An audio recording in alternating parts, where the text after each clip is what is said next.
On today's episode of the Unveil podcast, Brace Harris and I are together again discussing the topic of addiction. This is a huge topic and it's a deep one and it's loaded with nuance and complexity.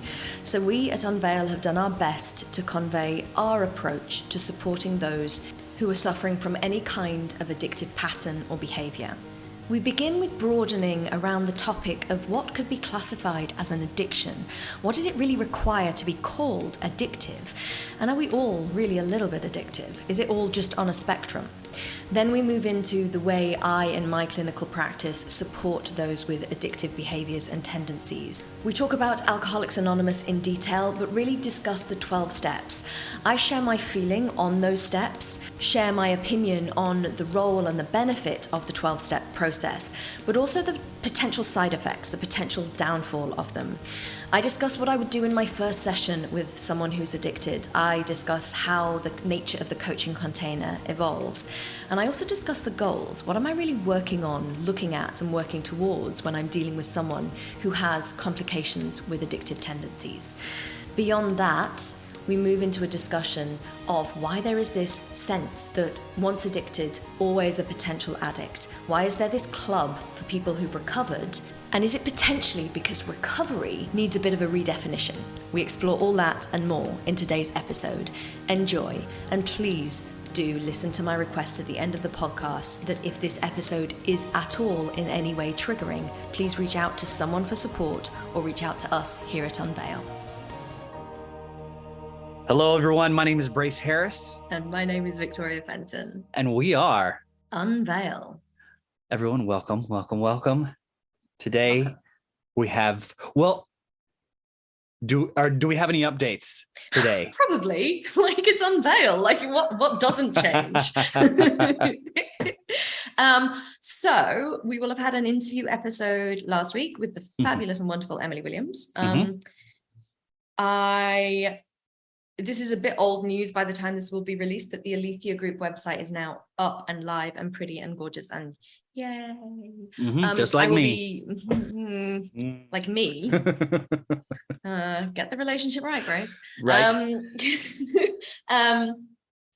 There will be a few edits, graphics and stuff like that, but for the most part, it's there and live and stuff.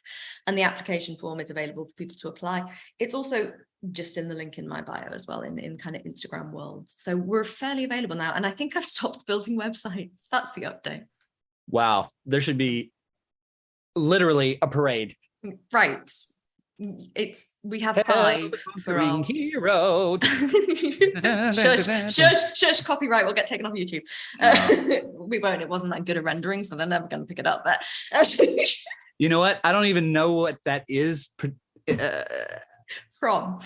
Yes, yeah. I only know it from like Looney Tunes. It's like, I think Daffy like put on a hat and had a baton and was like, hell the conquering. I don't know what it is. Right. If you're still with us on YouTube. They've already clicked off. They're like, oh my gosh, that Daffy impression is terrible. Right. So we have 5 websites for one company and 2 people. So there's a lot going on. However, we have, so when will this be released? This will be getting into July. Applications, so registrations for the Unveil Academy Coach Training course have to be in by August the 1st for to be eligible for summer school.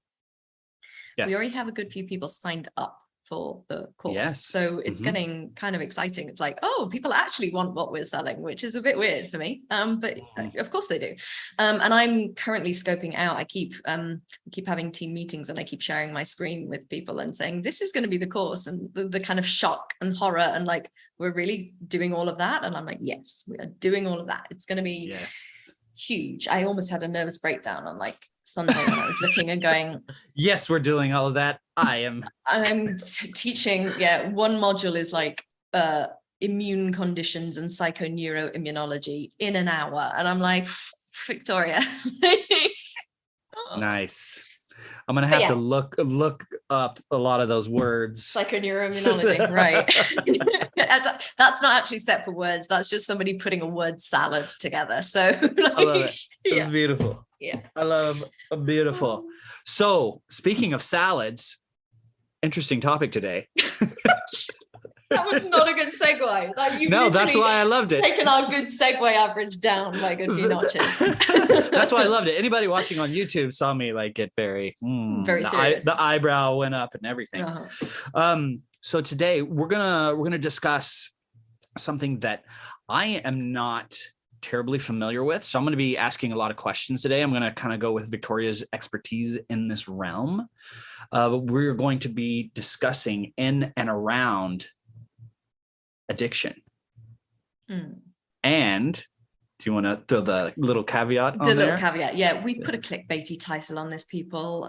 We were having a joke, and I don't believe it's necessary to do the 12-step process, because I think there's a lot of potential pitfalls with the structure and the things. However, 12-step is awesome, and it has saved many, many lives. Very. And Alcoholics Anonymous as a business, as a entity, and the way it's structured and the way it's decentralized is an example to every business everywhere, irrespective of industry. So there's a lot to be said for that way of moving through addiction. I think that it is neither necessary nor sufficient just to have 12 steps. So that would be my disclaimer. But with that said, neither Brace nor I are either addiction experts or 12-step people. We've never been in 12-step. We've never, I don't know anyone who's part of Alcoholics. That's not true, but I don't know well people who are in Alcoholics Anonymous, and therefore don't have massive familiarity with the whole process. So this is not a conversation about 12-step in particular, but if you're here because you were like, "Ooh, without 12 steps," yeah, well, welcome. Would you say that this discussion is more so our take on how to approach addiction and another path toward healing and recovery? Sure. And I don't think they'll be massively divergent. Providing the 12 steps is kind of done in the right way, which will become clear over the time we speak about this. What I struggle with systems, in particular, the notion of being part of a group, super healing, community is super healing, but a group in which you stand up and kind of announce yourself as an alcoholic. There's massive benefits to that. It's a huge cornerstone of what they do, but it also can recur some shame patterning. It can also be massively trauma triggering, to be having to stand up and own your quote weakness within a group setting. And so that's why I really believe that all of these systems have value. It's the motivation behind them and the underlying impetus behind both showing up in those containers and the way you do the steps and the way you actually, do your inventory of like where you've wronged people. It's like there's a lot in there. There's a lot in the healing process from 12-step that, if not done in the right way, can potentially be re-traumatizing. And basically the kind of too long didn't read nugget of what this podcast is going to be talking about is addiction is just the behavior. It's not the actual problem. Addiction is a consequence of the problem. And so if you've got a solution which is very structured and potentially re-traumatizing, it may not be the right thing for everyone who goes through that kind of program. That said, there are huge benefits to the fact that no matter where you go, no matter like literally wherever you are in the world, you will find a meeting, you will find support, you will find allies, you will find community, brotherhood, sisterhood, you will find companionship. And it isn't co-suffering really in Alcoholics Anonymous. It's very much a shared experience container. That's super valuable. And I never, ever, ever want to get through any of this podcast or any of our sharings with the implication that those sorts of things are not incredibly important. So would you say it's more about the facilitation of the steps themselves? Because I feel like the steps themselves, like you were saying, have been super helpful. And it's like, okay, you're going to do this step, but there is a certain way to do said step. that maybe is not part of the discussion?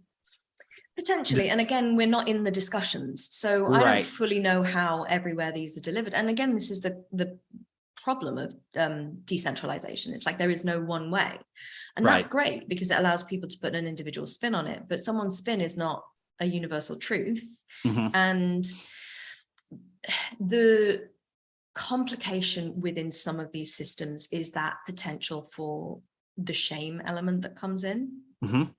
And without effective support, you know, doing an inventory, and it's not how they say it, but it's almost like the apologizing for all the things you've done wrong.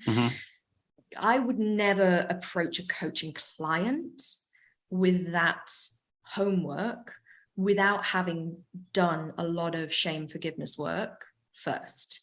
And I think sometimes there's a concept that the steps are the point. And I actually think that the underlying work to get to enacting the steps is probably more of the point. The steps are just like stepping stones, but the river is more interesting.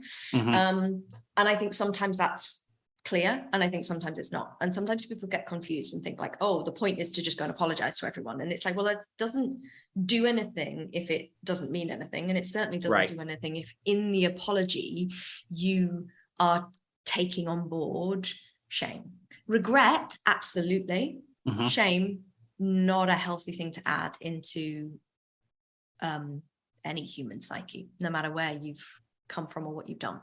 Yeah. Oh, and I think that's applicable to any kind of ritual or traditional thing that anybody does in any circle. It's, if you're just going through the motions, nothing is going to shift, nothing's going to land, nothing is really going to transform within you. There has to be a ton of dedication and commitment to everything that's underlying for each step during the process. I think it's true of like loads of things as well. Like when I think of the health world and the physical health world, there's a lot of things which you can just be told to do as a formula, and there will be a certain amount of progress. But actually having what I like to call emergent behaviors, so things that kind of emanate from you rather than are externally papered on as habits, they always have more potential, more capacity to be life-changing. And why do we think there's like 1,000,001 ways to exercise? It's because not everybody suits every form of exercise. And if you're somebody who's suited to, like, I don't know, horse riding, and all you do is Pilates, like it's not gonna, you'll get somewhere, but it's not going to quite be the way that it should be or could be. And I think that's the problem with papering on a system of healing that doesn't also take into account the innate nature of the person. And it's a problem. I mean, I see it as a problem. I see it as a complication in a lot of different industries, a lot of coaching. There's a lot of group programs and people who'll tell you what to do. I don't think I've ever once in a client session told somebody what to do from a rule book. Sometimes I'm directive, and you know, we've got a whole module in our course on directive coaching, because it's very common in coaching world to be like, oh, you just have to listen, or oh, you just have to ask questions. It's like, no, sometimes you have to actually tell someone what to do. Like, it's not telling them what to do so they do it. It's more being directive so that they've got something to bounce off. But as a coach, it takes knowing who you do that with, knowing the timing that you do that, knowing when to actually be that. And the client won't just take it as a, yes, I'll do it wholesale. Like there's a dance in all of this. And so my hope with our coach training course is teach the dance. We teach the steps, but all out of order. And will give you every single step and every single sequence, but you need to then do the choreography to construct the dance. That's such a good analogy. And step not as in a, you know, do this next, step as in literally movement. How you move your feet. Yeah. Literally movement. Yeah. So beautiful. I don't know. Yeah. Well, when it comes to addiction, where do you think someone needs to start according to how you would guide someone through? If I came to you and I was like, hey, Victoria, I don't know, we talked about AA. I am having trouble with drinking. I know it. what would be my, I don't want to say first step, but what would be the first thing that I would look at or start to examine within myself? Not necessarily. Yes, go for it. I love that question, but I'm going to answer it in a second because I want to take us a step back. Back? Great. Because I want to question addiction as a term. Because it's really easy to look at alcoholics and drug addicts, gambling addicts, even sex addicts, and all the things that now fall under addiction. They are simple to identify as addictions. I mean, that's me sort of slightly being a bit unserving for those people, but it's kind of easy to tell. And it's also easy for us as outsiders to label those things as addictions, addictive behaviors, addiction, things that they're addicted to. I would probably argue that it's worth taking a step back from the need to be black and white about addictions and recognize that probably to some degree, we all have a tendency to have addictive things that are necessary for us and feel safe for us to keep pursuing, so we do them. And I think if we start from there, we can understand negative addictions, i.e. addictions which have negative consequences either on personal health or other people. I think we can understand that those are just the volume turned up on what is essentially a normal human trait. And that trait is simply a dependency on something external to change an internal state. I'll repeat that. An addiction is just a dependency on something external to change an internal state. And so we can think of, that Netflix habit that you have of watching one episode of a series every night. How do you feel? We've said this before. How do you feel if that goes away? Like, what happens? Is it really destabilizing?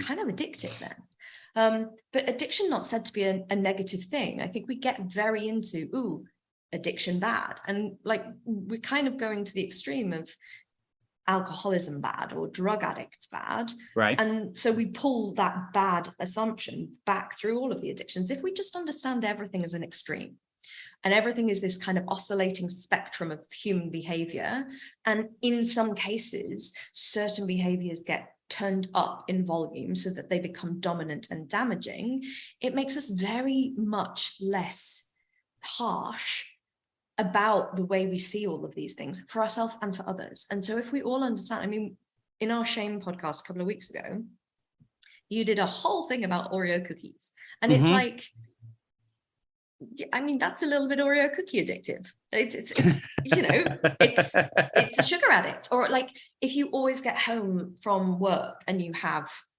a specific drink, maybe it's a habit, maybe it's a routine. The trick of whether it's like addictive is how do you feel when it goes away? And with all of the things that we do in human life is about interacting with the universe in such a way that either maintains our state or changes our state. And we will always move towards things that change our state if the state is uncomfortable. And that is what addiction is. It's literally, I am looking to that thing to change the chemistry of me because me currently feels uncomfortable. And when you look at it like that, all of addiction is a response to pain that is too unsafe or uncomfortable to feel. Can we even go so far as to say that things that are seen by society as really positive because we've talked about before, like going to the gym. If somebody goes to the gym all the time and it's like, I got to get my workout in every single day, every morning. Otherwise, my day is just shot. Goes back to your question. What would happen if it wasn't there? Yeah. So, and workaholism as well is another really key addiction. Those things are rewarded. Right. Like, and beautiful body, you're rewarded with a lot of great feedback. And you're also doing great in your job. Remember with exercise, there's a chemical component. So the endorphin release on you can be addicted to the net benefit, like the physique, etc. Mostly with exercise, though, it's actually the chemistry that happens during exercise, the brain-derived neurotropic factor and all the things that get released in the end. Sure. It's just a case of chemical state change. Same with sauna, same with ice baths, same with, fasting. Ketosis can become very addictive because having those ketones tickle your brain neurons is very kind of, yeah. And we can really get into splitting hairs, on, it's like, well, my working out is not hurting anyone else. Except could be a justification. The wife that wanted an extra hour with you in bed, or the kids who wanted to play with you that morning, and it's like, so yeah, you can get into the nitty gritty. Really get into it. And like my work addiction is like building a ginormous business, and it's like, but to what end? To what cost? Like, do you have a great personal life, or is that taking the hit? And obviously, the reason we're trying to make these waters muddy and gray is because this is muddy and gray. It isn't that there is this line that you cross and suddenly it's an addiction, or this line that you cross and suddenly it's having consequences. It's like you get to make these decisions. And the only reason why we throw kind of alcohol and drugs in a specific camp is because the chemical implication on human physiology over time is drastic. But I could argue that the same is true for my type A workaholic who now wants to do an Ironman because he also just like working 70 hours a week wasn't enough, and suddenly he wants to like do some massive endurance event, and you're just like what are you running away from is always my question. And so I would happily tick the boxes of several addictions. I know some of them are stabilizers, absolute chemical stabilizers, which help me orient in my day, orient in my week, and orient to the world around me, that are mutable over time. They change according to where I am, according to what time zone I'm in. I can move them around, but they're kind of like addictions that are stabilizers. And that's perfectly possible. That tea that you drink when you get home from work, who cares if it's an addiction, if it's pleasurable, if it's something that is actually stabilizing and nervous system safe for you. Is it arguable that you're trying to change your state? Yes. Is it not natural that you want to change your state from work mode to home mode? Yes. So I have this big thing about us like complexing things in coaching. It's like not everything's a problem, people. Right. So, but I have addictions. I have those kind of things that I struggle to let go of, which are absolutely me needing something external to change an internal state that as yet I haven't developed either the capacity to be with fully, or the capacity to, from my own internal self-regulation, shift my internal chemistry myself. Last night's a great example. Like I went out to an event, got back, was so jacked up on the energy of everything. I could not for the life of me turn my volume of nervous system down. And so the only thing that I knew to do in those circumstances was to have a glass of wine. So I did. Like, is it an addiction? Technically not, because I'm not like needing it, but did I need it last night? Yes, it felt like in the circumstances I bloody well did. And so you get into this, and this is the point at which I'm going to like end that point. But the reason why I wanted to make it gray and confusing for people is not because I want you all who are listening to this to suddenly go, oh my God, I need to classify myself as having an addiction. Right.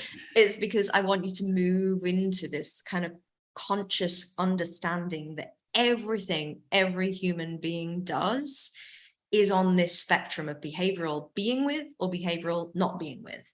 And what you choose to be with or get out of the being with is largely beside the point. It's just, I can either be with this moment, in this moment, as this moment, or I can't.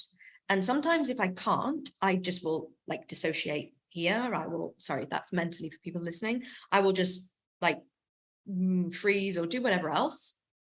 And sometimes it's so challenging for me to be here that I will choose an external stimulus, whether that's gambling and sex, like behavioral stuff, exercise, or whether it's, substances. So back to the question you asked me about 15 minutes ago. Sure. Someone comes to me. The reason I wanted to take that step backwards is because when someone comes to me with addiction, the first step isn't for me to like start talking about their addiction directly and giving them behavioral strategies to maybe try and change the behavior. The first step also isn't, oh, this is because of a deep trauma, let's wander back and work out what it is. Right. And I want all my coaches to hear that, because it's very easy for us as coaches who have got a little bit of trauma information to go, oh, this let's is find trauma. the source. Let's go to the trauma. Yeah. Let's wander over here and like stop poking around in someone's like traumatic past. The first step I take with my clients is what I've just done on this podcast. It is explaining the landscape of why, so that they have some rationalization for their own behavior. Because if you listen to the Shame podcast, addictions are hugely shameful for people. If they are in the grip of it, but talking to me fully sober, and I've spoken to people who are actually still drunk when I've had consults with them, but if they're sober enough, the remorse and the shame is just huge. So for me, normalizing the behavior as much as possible is step one. And that's not everyone's step one. It's my step one, because if anyone knows my history, very potted version here, like decade of illness, did all of my training in coaching and human design and gene keys and inner work and CBT and NLP, and then even got my nutrition stuff, and like no diagnosis. Got my diagnosis. I didn't learn much more from the functional medicine nutrition world. I did a bit more studying, a bit more protocols, but I didn't learn much more post-diagnosis to pre-diagnosis. What changed was the understanding. And that understanding as a layer of self-forgiveness, because suddenly I had an explanation and an understanding of the why behind why my body had done what it had done, why I'd done what I'd done, why the whole thing had happened, is a massive, ginormous piece in my healing.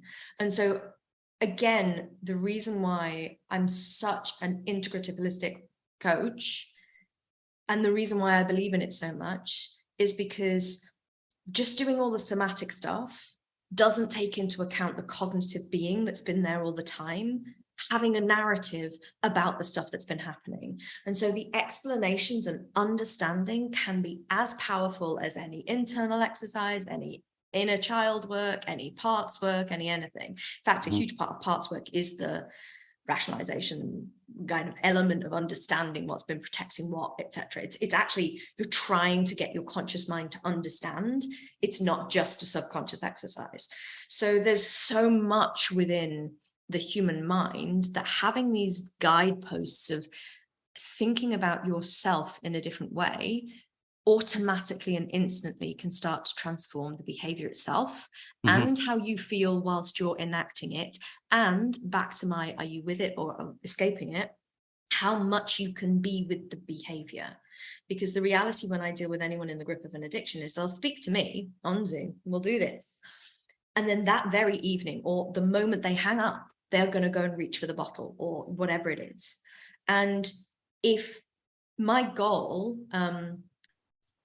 that's not if my goal, I changed my mind in the sentence. My goal with my addiction clients is first and foremost for them to lower some of the guilt and the pressure they feel from hanging up with me and going straight to the alcohol or going straight to the substance or going straight to the escape.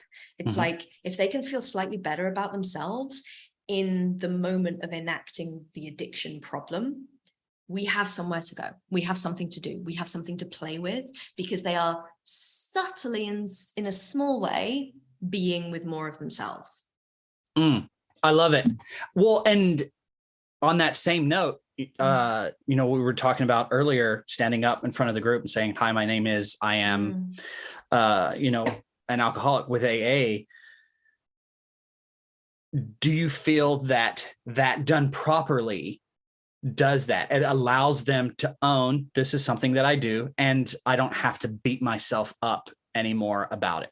I'm owning that part of myself and it's forgiving myself for it. I get that, but I don't know that that's always the case. So right. Yes. I love science because it makes sense of the unknown thing that's under the hood of this human being. So I'm the kind of person where if you give me this happens and this happens and this happens of chemistry, right, I'm like, oh, of course. So if you explain to me, you're doing this behavior because it's you trying to state change because something here is uncomfortable, I can own more of that behavior.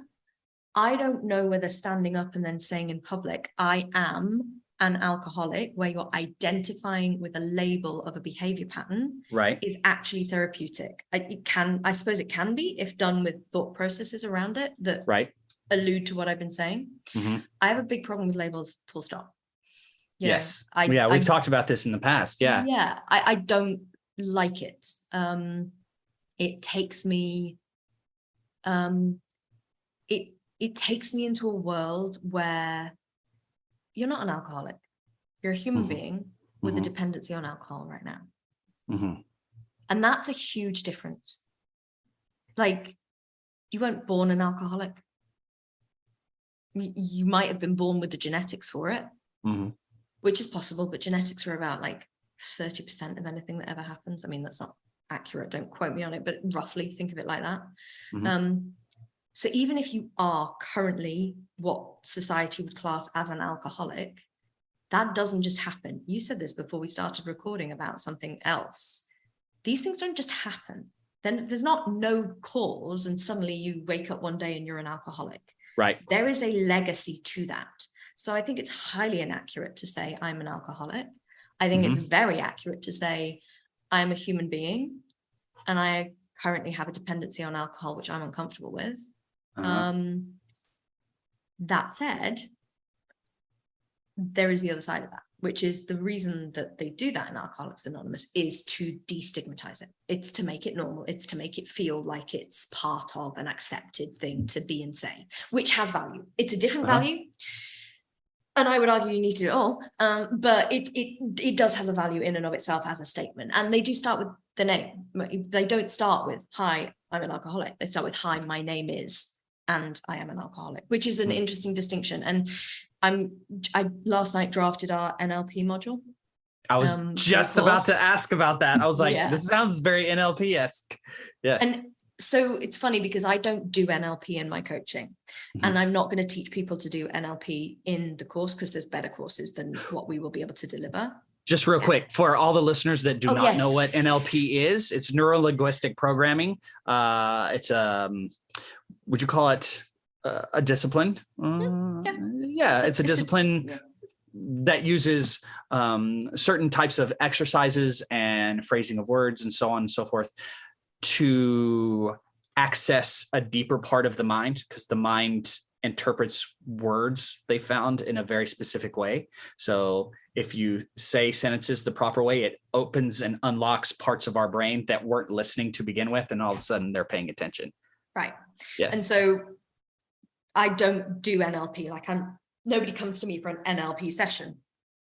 But NLP was one of the very first things I learned. And as Brace knows about me, and as my students will eventually get to understand, I'm like an osmosis sponge. So you tell me something and it's like, it's in here and it influences everything I then do. So a lot of the work that I do and the way I'm going to teach NLP is about this. It's about the cueing of the psychology and the specificity. And I mentor Brace in his coaching, and we've had many conversations where I've just gone, I don't like that word. If you'd said this, it completely changes. I mean, it's saying the same thing, but it's just a different word that completely changes the way the client hears it, and therefore which road their brain is able to go down. The experience shifts and changes. Didn't we do that last week? Victoria was coaching me through something that I was moving through, and the way that she phrased, I phrased it one way, and then she was like, think about it like this. I was being a bit ninja last week, wasn't I? Yeah, it was very impressive.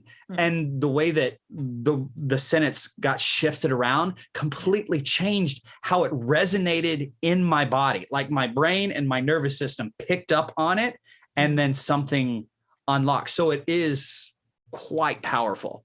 Which is why I love the idea of holistic coaching, because my instinct last week with Brace wasn't to do parts work. And we were having a conversation that was on a similar theme to something that we've talked about before. And, and I don't know how I think about any of this, and I'm going to have to codify it to teach it. But it's like, we've done a bit of parts work on it before. It was valuable. Grace had a shift. We've done a bit of like just emotional somatic stuff. Where is it? What does it feel like?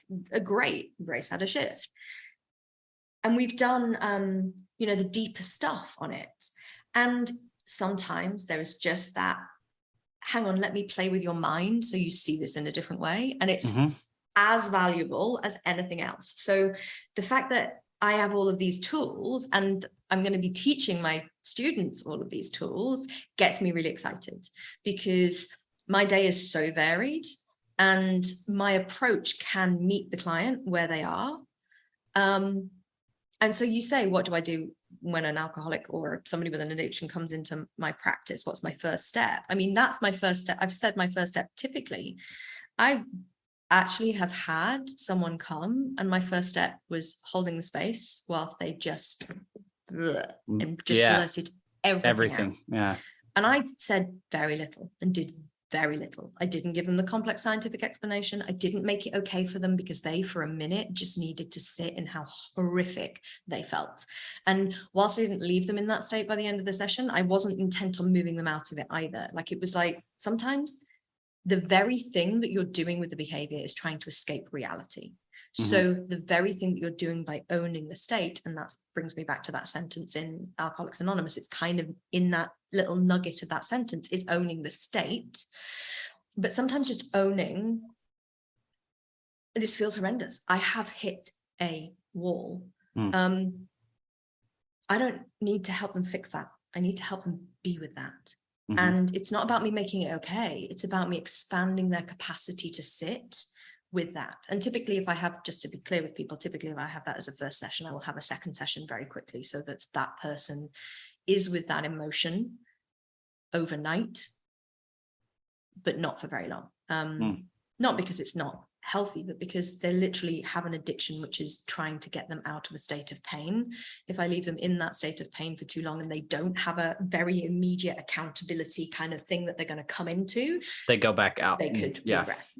So and it's very complicated, and you feel that, I feel with people with these kind of problems, I literally want to reach through my computer screen and just hug it out of them, because the hurt I feel when I'm speaking to someone with an addiction problem, and I'm very like that, I pick up on my clients' stuff. The hurt and the pain I feel that accumulates. So I think with other stuff, like if you're doing, and I think that this is particularly true when the addiction is to a substance and that's actually creating damage, or you've seen carnage in your life because of the consequence of it. Like these types of things, you have the original struggle and the strife and the pain that led people into the substance abuse. And then you've got the months and years and sometimes decades of stuff that's happened whilst addicted. Yes. And so you get to this point and it's like the amount of courage it takes to call someone like me. And actually typically just thinking through, I haven't dealt with hundreds and hundreds, but I've dealt with quite a few addicts, and the impetus is usually other people. It's other friends, family members put them in contact with me. But the courage to get to that moment, and then they see my kind of smiling blonde face on Zoom, and it's like this invitation to just offload. But it's so understandable to me how people get to that place. It's so understandable to me. Yeah, and it's funny. I always, as you're talking, I see like pictures and scenarios, and it was like, and I know this example has been used before, but you have a kink in a necklace, and then it just kinks again and again and again, and all of a sudden there's a big knot, and it's like a lot of people don't even want to deal with trying to untangle that. They're like, I'll just buy a new necklace. But to go in and to specifically take and find each little place that needs to be untangled takes a lot of patience. I just want to interrupt you there, because that is a great analogy and a great breakdown for 12-step. Go in, unhook every little chink in the Uh-huh. necklace. That's not the way I approach coaching people with addiction problems. And I think it's a really important distinction, because I think this is part of the reason why people with addictions don't come for help, because they think they're going to have to do a life inventory of every horrific thing they've ever done. And it's Right. overwhelming to think that that's what they're going to have to do, because so much has happened. And the way I approach all of my coaching is that you don't necessarily need to do an entire life inventory. It's not the only way to do this, hence the slightly clickbaity title of Without the 12 Steps. Because the reality with addictions, particularly serious substance addictions, is that underneath is the pain that the substance was the avoidant pattern for. And every single one of the chinks in that necklace that happened post original pain can be explained by the original pain. My coping mechanism for something that I could not handle led me to create all of these other like chaos strategies, chaos situations. So for me, there is so much guilt that can be accumulated that I'm trying to build a body of forgiveness for the whole secondary necklace kink situation as a whole body of stuff, from understanding that the original problem existed. Right. So instead of going through each individual scenario that has happened, it's more like finding the one that you pull and everything opens. A little bit. And sometimes it would be lovely if everything worked. If there's just one thing, we're just going to pull on this and poke that, and like the chain reaction is going to be. And sometimes, oftentimes some of those secondary chinks are situations in and of themselves, and we need to work on those specifically, but not all of them. And the other thing to say as well is that I am trauma informed. I'm not trauma trained yet. So if my suspicion is that the major traumatic event, if there was one, is too big for me to handle, I will refer out. I often find that I'm not doing that particularly, because I think the benefit of having serious problems is the amount of progress you can make is bigger, because doing the surrounding stuff, so working on the symptoms, working on the consequences, working on the nervous system as a whole, without necessarily talking about original traumas, but very much working on that comprehension of the nervous system on all levels. So from a really cognitive, like scientific level of what's actually happening, to an emotional lived, like a chemical, what's the sensation here, to a physiological, what the hell does this actually feel like in my body, gives us so much more to work with. And actually, sometimes, especially if someone doesn't want to work with someone else and really wants to work with me, everything I'm doing is about building the safety in the being, in the body, and in the moment. And that almost, it kind of is like, I mean, the necklace analogy is going to break down, but it's almost like, taking the whole thing and creating a new neural landscape, which means that you don't necessarily always need to go back in and unpick all of the things, even the original thing. Understanding that it's there is enough. Building a new somatic reality so that it doesn't have to stay on as a lived experience is a massive shift for anyone with these kind of complicated problems. And oftentimes some of the stuff that we do as like coaches would be re-traumatizing to somebody. So clearing conversations, go and have a clearing conversation with the person who hurt you. It's like, no, don't, please, because it will be re-traumatizing. There will be no conclusion. They will be consistent. And that's not always the case, but there's just sometimes where it's knowing when to use these tools that's so important, because, not all addictions are the same. It's a person underneath the behavior. And so we're not really talking about the behavior or the consequences of the behavior. It's the person.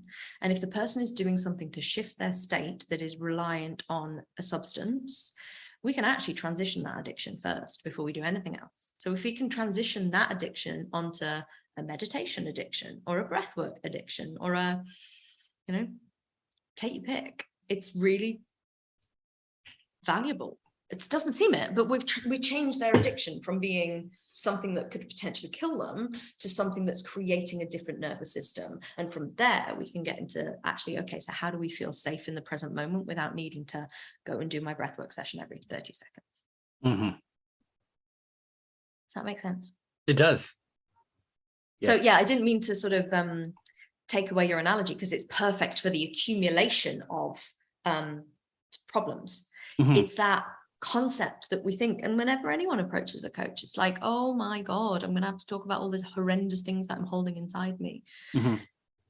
And you don't, not always. There's a lot of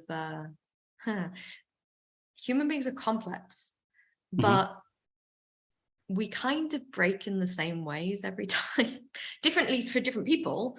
But you know if you're the kind of person, and you'll say this about yourself, like, oh, the cold always goes to my chest, or oh, whenever that happens, I always get this, or like, yourself, like you actually know quite a lot about yourself. You might not think it, but you do. Oh, every time I drink caffeine, I get jittery. Like, these things about yourself. But we all have these kind of hardwired things, and our nervous system isn't that creative. Like, if it's always going to have a stress, it's typically always going to react in the same way to that stress, or similar ways, in a similar theme. Like, if I look at my kind of cycle of like stress response, I'm very like flight. I'll run around all over the place. I won't physically run, but it will be very much like active. It'll be like energetic. Oh, I've seen you. You run round and round. It's like you get the zoom. You get the zoomies, and you just. Well, it's funny though, because you have seen, like, you feel me, and I'm like this. I'm like, there's an energy that's like, and then I will very quickly go. Well, not very quickly, but I will go into collapse, and it will be like, I'll just like implode. It will be very much like a, what is the point of anything? The world is never going to work. It would be that sense. And then I will come back up, and I, if I'm really dysregulated, I will just bounce between those two things. Someone with an addiction problem will feel those extremes and reach straight for the thing, like I did last night. Like, I was in my agitated, oh my God, this is way too much. I can't calm it down. It's 10 o'clock at night. I need to sleep. I'm going to have a glass of wine. It's like that. But what someone with an addiction problem is doing 24/7 is constantly in a state of self-avoidance. They cannot be with the extremes of the emotion, of the sensation, of the chemistry. It's not even by that point the memory. It's the living memory within the unconscious, the soma, the everything. And the problem with addictions that I haven't mentioned yet is they are chemical. So like, beyond all of the root causes, beyond any of the kind of traumas, that original necklace knot, we've got this kind of dopamine pathway. And the problem with addiction is that dopamine is not the pleasure chemical, it's the reward chemical. And it's very often confused. It's not, oh, pleasure releases dopamine. It's dopamine's a very complicated neurotransmitter, but it's the pursuit of a goal that's the actual dopamine releaser. And you kind of get that hit, and then the dopamine drops. And it's like, that's why particularly substance abuses are so problematic, because you then have to get more of the dopamine. So you have to be in pursuit again. And that means finding your drugs, finding your alcohol, finding the, bottle of alcohol, whatever it is, bottle of like vodka, whatever's your thing. So you've got an original trauma, which is usually forever ago. If it's one event, it's typically more. But like, we're no longer just on, I can't be with my current pain. It was, I'm finding this situation very difficult. Like something in the past, I'm finding this really difficult. I'm going to start using this substance to self-medicate. And suddenly we have a huge chemical cycle of problem. Yeah. And we're miles away from the original point. We're miles away from that point, which is why sometimes you keep getting rewarded chemically for the escape. Yeah, but also you're addicted. So like an addiction is a chemical thing. Just compounds. Yeah. Right. So we're no longer not able to be with the current state. We're now seeking the different state. So you Mhm. become so familiarized to the state that you're in when you are on the drug, or the Mhm. state that you are in when you are on the point of getting high, drunk, whatever it is. You're so needing that you will keep doing it, even if life is rosy now. I mean, I'm not saying it would be, but it's that kind of thing. It's like, now it's not I'm trying to escape my original pain. It's I need the state that is over there when I'm en route to getting that hit off that substance. Mhm. Which is why it's so complicated, because you're not just dealing with one thing. Mhm. You're dealing with like so many things. What would you say about someone who potentially is, I don't know how to be in any other state. If I am not in altered state, then I don't know what to do. Firstly, I would say that's not as uncommon as you might think. Right. Because whilst some people are seeking to change state with substances, many, many millions of more people are changing their state with some kind of distraction, some kind of something all the time. Mm-hmm. Self-included. You know, there's always a challenge to be with what is. It's the definition of trauma. It's like it's the definition of the consequence of trauma. And like not being in the present moment is the consequence of having experienced trauma. So we're all doing it to some degree.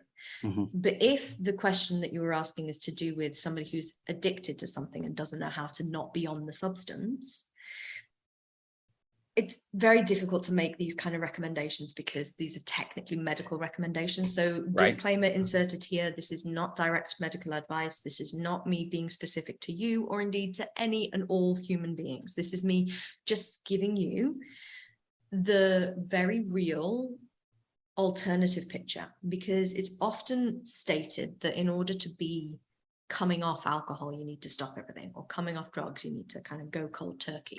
Yeah.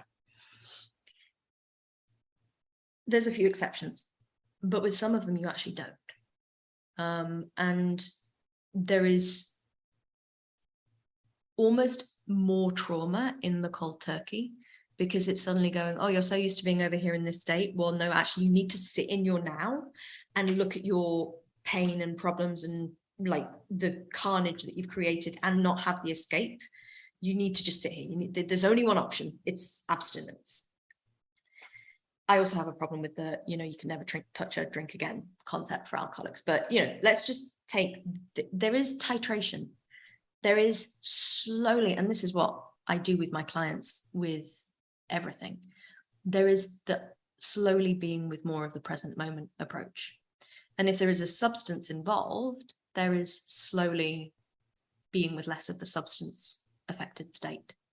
Not, okay, so tomorrow I'm waking up and it's, D-Day, I'm stopping everything. And the reason I say that is because there is an adage, particularly within Alcoholics Anonymous, that you will fall off the wagon. You will. And it's like, why are we getting on a wagon in the first place? If we all know that we're all going to fall off it at some point, why are we making it the only way to do this? Again, I would do it with support. Like, I would not try and do this alone, which is why Alcoholics Anonymous is a great benefit. So like, I'm not just trashing on the whole thing, but there is the incremental being with more of the life, whilst getting support, is a fairly effective way to come off alcohol. In fact, with very rare exception, that's what I've supported my clients to do. Slowly lower the level of, I've never dealt with anyone in the grips of a severe drug addiction, because I believe that's a kind of medically dangerous thing for me to be doing out of a clinical setting.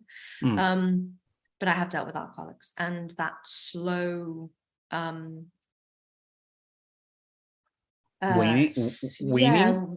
Basically, because it is. I mean, it's exactly that. If you think of baby weaning, it's like, oh, they're very safe because they get this nice, lovely mother's milk, but they have to grow up and actually eat human food at some point. It's the same with alcoholics or substance. We'll stick with the alcoholics. Drugs are a different kettle of fish, but like, you're dependent on a drink that's giving you a certain amount of chemical pleasure, but you have to kind of be with more of humanity and life at the same point, at some point. So yeah. So it's about slowly getting the nervous system and the body used to being in a sober state and feeling safe in that sober state and not needing the thing. Yeah, and it's interesting because it's not always about feeling safe in the sober state, because sometimes the sober state will be even less, well, obviously it will be less safe because it's got more awareness to it, because, you know, drinking is numbing. And it is exactly that, though. It's slowly allowing the nervous system to be with more of reality. And the work that I tend to do with people whilst that's happening is being with them in the this sucks. So there is no way of getting around it. Being drunk is easier than being sober. Physically, you feel less inhibited, you feel less of your chaos, you feel less physically, you actually feel which less feels signals, safer, almost safer. Yeah. So it's, for a lot of this kind of weaning process, it's like being with more of the fact that it sucks. And I don't always seek to make human experience without alcohol comfortable in the first stages, because it's like it's not it's not what somebody's used to. Right. And it's a lot more intense. And it depends on what the alcohol's been used for, but usually it's to escape and to numb. Right. And so suddenly sensation is loud. It's loud to the brain. It's loud to the body. It just is a lot for that person to then deal with. And it's, you don't have to go from, you know, wearing your ear muffers to super great subwoofer overnight. Right. So there's a lot of ways to do this that don't involve the kind of regimented protocols. And it's, you know, there's this really negative. I've always found this interesting. There is a really negative labeling that goes along with certain psychiatric problems, where we'd kind of class addiction like in these behavioral dependency problems, eating disorders too. There is this sense that once you've gone down that track, you belong to a club which you can never leave. You can be transitioned to the recovered club, but there is this kind of sense and statement from the people within the club itself that you will always be an alcoholic, you will always be a drug addict, you will always be an anorexic, you will always be a bulimic. Why do you think that is? I have a theory that it's because many people in these groups get better enough to not be having an active experience of the problem, but they don't really heal properly. I kind of relate that from the eating disorder realm more than anything else. It's kind of where I've got more familiarity with kind of the people in that world, having kind of been put in it. And there is that, you know, I remember, I don't know that people know this on this podcast, but I was kept in a psychiatric institution for a while, an eating disorder unit. And it was just the weirdest thing, because I was there with complete sanity and insight and awareness, surrounded by typically girls. There was one boy that was there at one point, but like girls, varying ages. I call them girls because they all felt so infantilized by the system, by their illness, by everything. And some of them were a lot older than me. There is never an expectation that they're going to get better within those systems. There is just, you never heal. You're never going to heal. It's in my memoir, actually, because I wrote really good diaries from the time, and reading my diaries of that time it's insane, because I was so clear on what I was seeing even then. And this is 2008. So this is long before I was like who I am now, where I do have insight and I can see things in people. But there is just this lack of expectation that you will make anything of yourself, and a constant expectation that you will, and I've written it in my memoir, that you will just keep coming through the revolving door of the eating disorder unit. And that's the vibe that you're there with. I was only kind of 4 years out of school by that point. So I hadn't gone to university. So I was still kind of in university age. I wanted to go to Mountview Theatre School, which is the huge theatre school in London, which is very expensive, but is like triple threat art school. And you have no privacy in those kind of places. So my bags were searched one day. And one of the nurses found this Mountview Theatre School brochure. And she just looked at me with this, what are you even thinking about a future for attitude. She had a conversation with it. Yeah. And she had a conversation with me and she said, I really don't think this is an appropriate goal. I was like, to the person who spent all of her youth doing ANDRAM and learning 3 instruments to grade 8 level, you don't think going to a triple threat theatre school is an appropriate goal.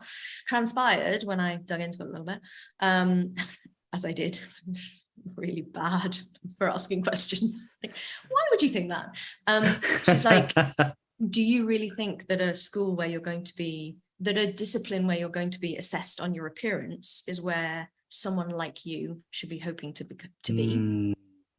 And do you think that a career where you need to have that much energy is appropriate when you won't eat properly?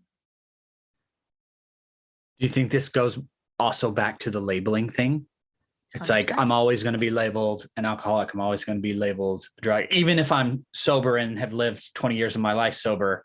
Right. Interesting. I'm really interested in the psychology behind that process. Is it, if I go through life with a label, it will keep me accountable? I think so. I think there's multiple levels. Levels, yeah. I really struggle with I'm sober as a statement. You know, I have my sobriety as if it's a badge you've earned. It's like, well, and to be fair, it is a badge you've earned if you've recovered from alcohol. I have one client who has had so many addictions, and goodness me, I whenever I speak to him, I am so proud of him. I was not there when he got off them. He did it himself. But like, yes, it's a badge of honor. Absolutely. But it does keep you in that camp of belonging to this club. And I think somewhere what it does is it makes you aware of the risk to fall back. And I will be 1,000% clear. There is always a hard, soft-wired line back to your problem. So whenever I coach with my clients and they say, well, will I get better from this, particularly like health stuff? It's like, you'll always have the risk.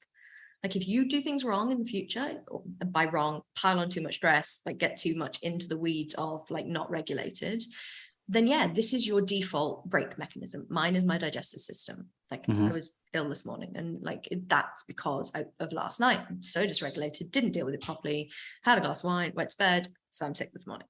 So like my digestive system will always be the bit that has the problem when I don't do things right. Do I class myself as someone with a digestive disorder? It's a mutable point. It's like, it doesn't matter. It's like, that's my signaling system.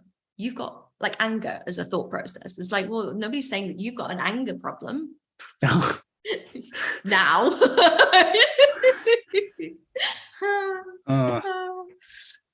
I'm not saying that you have an anger problem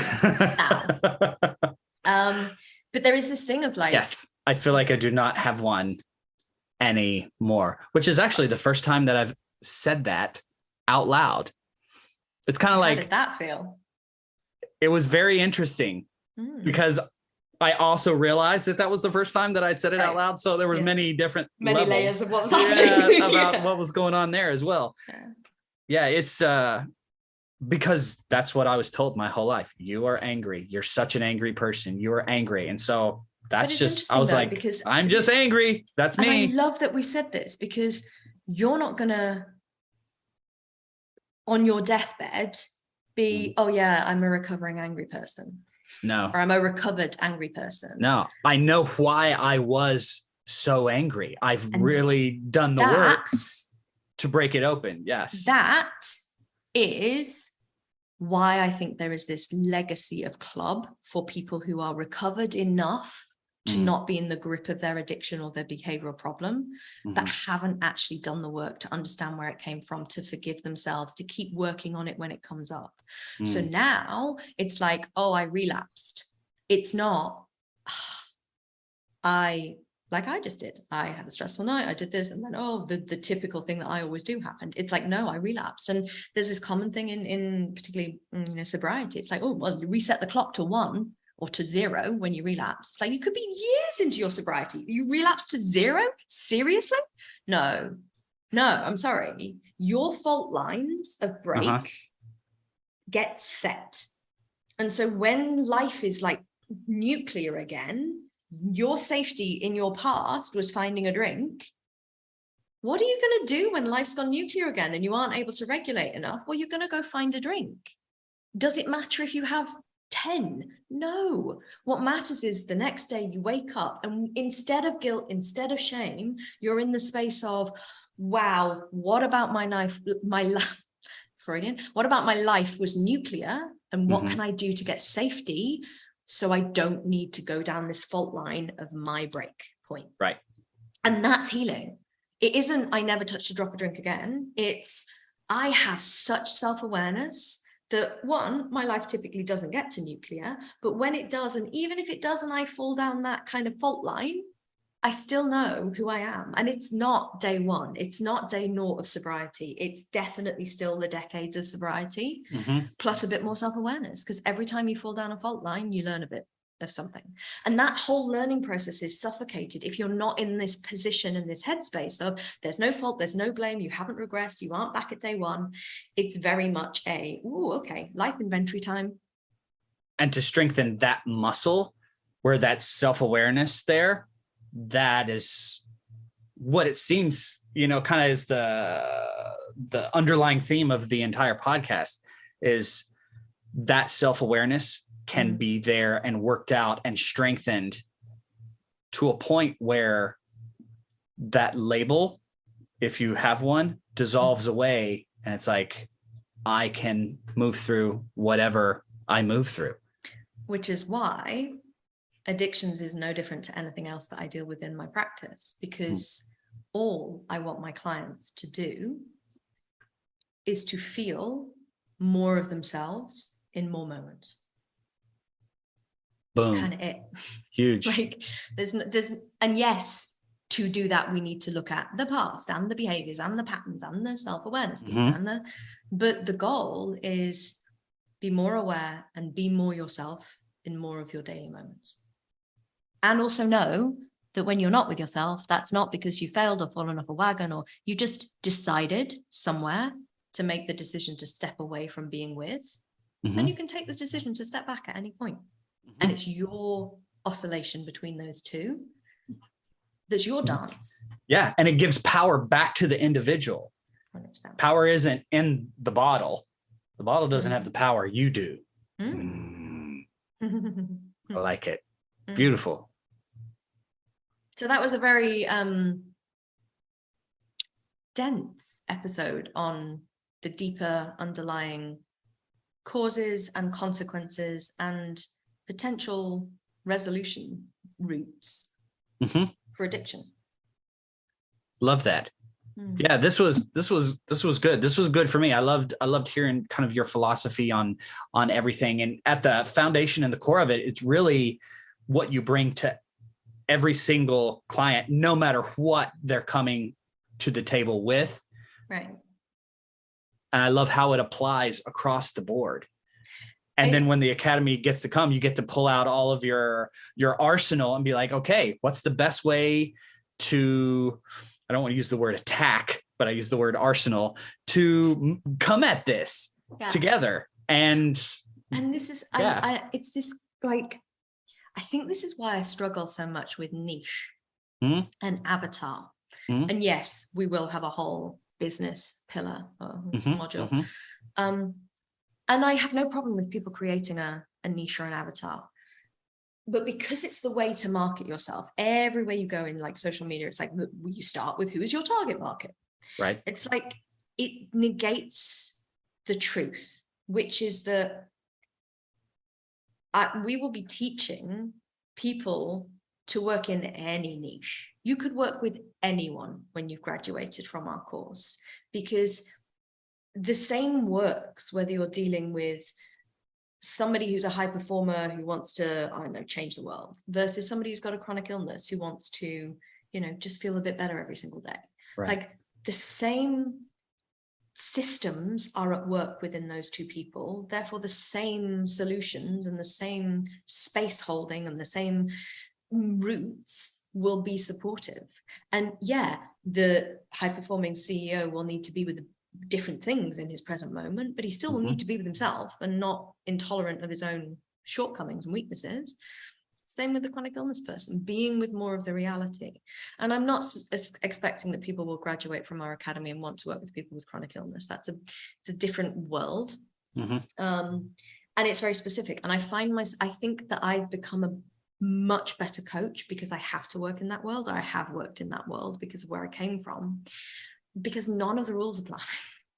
You can't say, be with more of your present moment, you're totally safe, when someone's feeling pain 24/7. It's like, that's not a true statement. So having to work your way around what you know to be true from a theoretical perspective into clinical practice when you're dealing with compromised people, it's a whole education. And I think for me, it's why I see the world the way I see the world, and why I see people and the human condition the way I do. It's a great training ground for me. And therefore, it has influenced absolutely everything about the way I approach every human being. And I really don't see illness. I see someone with a set of symptoms, whether we're talking about, actual illnesses, which people may want to give them labels too, but I don't. If anyone comes to me with like an autoimmune disease, I literally delete the label from my brain, and I'm like, okay, we're dealing with an immune complex disorder, irrespective of label that they've got. Same with addiction. Like, you don't have an illness, you've got a set of symptoms. Like, let's deal with the person underneath those symptoms. I like that. Working with a set of symptoms. It's like, okay, there we go. Perfect. Beautiful. Loved it. Very nice. Any last thoughts or tidbits? Only to say that if you have an addiction, listening to stuff like this can feel a lot of things. It can feel shaming, even though we've been very categorical that we aren't shaming anyone. It can bring up a lot of anger to me. Like, who are you to talk about addiction? You're not addicted. It can bring up a lot of fill in the blank, any emotion, sensation. If it has, don't keep that to yourself. Don't hold it in. Tell someone. Literally find someone and say, I just listened to this podcast and I'm really angry with that woman. How the hell does she, like, don't care what it is. Feel the feeling and express it and share it. If you want to DM us and like tell us or email us, feel free. Like, we are here for human beings as well as being people who are sound pieces on a podcast. So if this has brought up anything, don't take it upon yourself to work out what it is or where it comes from, or like, don't try and rationalize the feeling. Be with it. Be with a bit more of it, because that's the work. And yeah, if you need us, if you need me, if you need someone to speak to and what I've said resonated and you enjoy the sound of my approach, I would love to work with you and support you if that's something that you feel called to. So email us, podcast@unvelenterprises.com. Send us a DM, find us, we're around. And if you're a coach and you've heard this and you're like, oh, this is interesting, the link to register for our coach training certification will be in the show notes. Brilliant. Awesome. All right. Well, everyone, we hope you have enjoyed this, have gleaned a lot from it. Like Victoria's saying, very dense episode with a lot of juicy tidbits in there. We'd love to hear from you. But for now, my name is Brace Harris. And my name is Victoria Fenton. And we are Unveil. Stay informed with all things Unveil. Sign up for the newsletter at unveilenterprises.com/sign up.